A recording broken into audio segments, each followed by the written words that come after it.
নানিমুখ ও বৃদ্ধি হয়ে যাওয়ার পরে যে রিচুয়ালটা হয় সেটা হলো গায়ে হলুদ। আর এই গায়ে হলুদের মেকআপটা নিয়ে আজকে চলে এসেছি। লোকে বলে যে গায়ে হলুদের এই অনুষ্ঠানটা পালন করা হয় পবিত্রতা এবং সৌন্দর্য বাড়ানোর জন্য।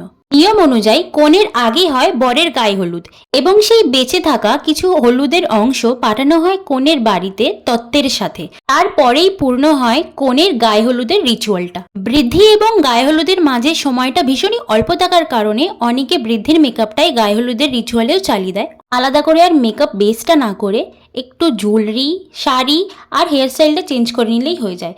আমার তো এই পুরো বাঙালি বিয়ের সিরিজের মধ্যে গায়ে হলুদের যে রিচুয়ালটা হয় এটা ভীষণই পছন্দের।